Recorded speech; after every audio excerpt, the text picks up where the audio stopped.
Well, if you think you're paying more for items across the board, gas, bread, lumber, you are not crazy. Short-term inflation has taken root here in Joe Biden's America. So how do we make sure it does not become a long-term problem? I want to bring in our panel of high-powered economists. Stephen Moore is a former economic advisor to President Trump and co-founder of the Committee to Unleash Prosperity, and Grover Norquist is the founder and president of the highly influential Americans for Tax Reform. Good afternoon to you both. Stephen, I'll start with you. We're seeing higher prices on pretty much everything. If it's got a price tag, the price is going up. Obviously, Democrats want us to believe this is just some short-term blip in the aftermath of COVID. But talk to us about why so many conservatives see this as a root systemic problem of Democrats and their runaway spending with no consideration for the pain it will cause tomorrow. Well, not only the Biden administration, but the Fed, which controls the money supply, also believes this is temporary. I sure hope they're right. I don't want to see these prices continue to escalate at the gas pump, at the grocery store. I tried to buy some airline tickets this week for a summer vacation, and they were through the roof. And you just see it permeating throughout the economy. And look, maybe the Fed is right that this is temporary. We did have deflation last year, so this is a little bit of a catch up in prices. But you look at the massive amount of debt spending that's happening right now.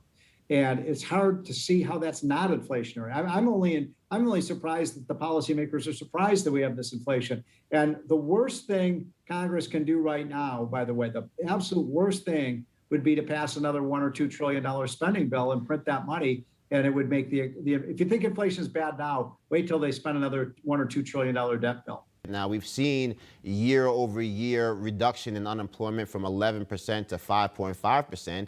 Yet at the same time now we're seeing labor shortages. At the same time that we're seeing more people leave their job than ever before. It seems like a perfect storm of doom that to the average person makes no sense. Help us make sense of why, when you print money like it's going out of style, when there's nothing backing it, how this is actually the vortex that leads us directly to the bottom.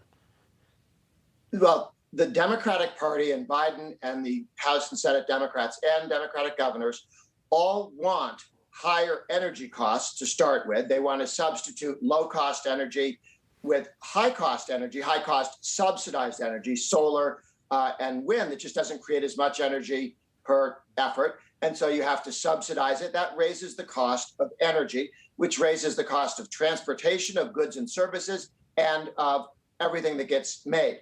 They also have an effort where they're trying to make it difficult for low-income people to go to work. They would rather have people on welfare or unemployment. That's why they plussed up the unemployment numbers, and they've been fighting getting them down. They know and understand that that keeps people at home rather than at work. That's why you're seeing the millions of jobs opening, not being filled, because both welfare spending of all kinds and unemployment insurance from the federal government as well as from states are making it so that many Americans are better off staying home rather than working. This is not a mistake by the Democrats. It's the wrong thing to do. It is on purpose. And they're trying to make the case that they should create government jobs, which are not market driven, which have, and we end up subsidizing those. And they do that by making the present labor market not work. You look at the previous trillions that we just decided to print out of thin air. Much of that money, you look at it, backloaded money with no clawbacks, essentially, going to school districts for COVID relief that had very little to do with COVID. I know that, again, you've cut your teeth on saying that raising taxes is bad, not just here in America, but we see how the perniciousness of taxes around the globe has led to keeping people trapped in poverty. Talk to us about why in this moment, this watershed moment that we find ourselves in, why it's important to get back to those core economic principles. Because as you have warned for a very long time, at the end of that beautiful rainbow is not a pile of gold, but a lump of coal that really can undermine generational growth into perpetuity.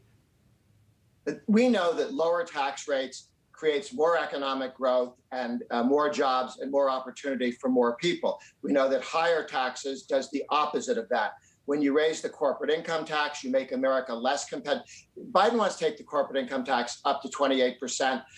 China's corporate income tax is 25%. If you add in the state and local tax that we also have for corporations, you're really looking about 33%. So Biden wants to make our corporate income tax completely uncompetitive with China, with the European Union, with the average in the European countries. He wants to take our capital gains tax to be to over 40%, twice as high as China's. We are not competitive when we weigh down American jobs, workers, and businesses with these high taxes. Right. Well, Stephen, similar to that point, you look at Russia, you look at China, you look at Germany, they're all basically ripping off the American taxpayer and using that savings to actually grow their own economy. In the cases of China, effectively using that savings to basically become loan sharks for the world all across the continent of Africa, scooping up the rights to those rare earth minerals that we know have a tremendous role in future economic growth as it relates to technology. Meanwhile, here at home, do we run the risk of not only subsidizing the world, but then as we start having Democrats viewing inflation as a short-term problem, it actually becomes a self-fulfilling prophecy where people spend more thinking that they're only going to be able to spend our way out of it, and it actually just makes the whole thing worse? Well, I did live through the 1970s, and that's exactly what happened. Is you got, inflation that started under Nixon at maybe 4 or 5%, then it went to 6, 7% under Jerry Ford, and then we got 8, 9, 10% rates of inflation under Jimmy Carter. And thankfully, Jimmy Carter was not reelected, and Reagan came in and really grew the economy, cut back on the money supply with the support of Paul Volcker at the Fed, and we had 30 or 40 years of low inflation. And it's been a great thing. Look, my big issue right now is we have an economy that is ready to explode because of the vaccine. We got businesses ready to reopen. We got workers getting back on the job finally. People are now going out and spending money. I mean, it's a beautiful situation. If Trump were president, we have 10% growth right now. Almost everything we've done in the last 3 or 4 months has not put America first. Grover mentioned the energy policies. I mean, my goodness, we were energy independent. The day that Donald Trump left office, we were actually exporting energy. Now we're back to importing it because of these crazy green energy policies. So I think the biggest enemy is from within, not from without. Our biggest dangers are when we make bad decisions here in the United States that benefit our rivals, and in some cases, China and Russia are our enemies. All right, Stephen Moore, Grover Norquist will continue to monitor the status of the American economy. We'll have you back soon. God bless. We'll talk to you in a little bit.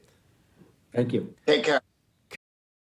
Hey, I'm Rob Finnerty. Thanks for watching. If you enjoyed this video, please join the conversation in the comments below. Don't forget to subscribe, too. Hit the bell icon to be alerted to breaking news. And remember, there's a whole lot more on Newsmax TV, America's fastest growing cable news network. Newsmax TV, we're real news for real people.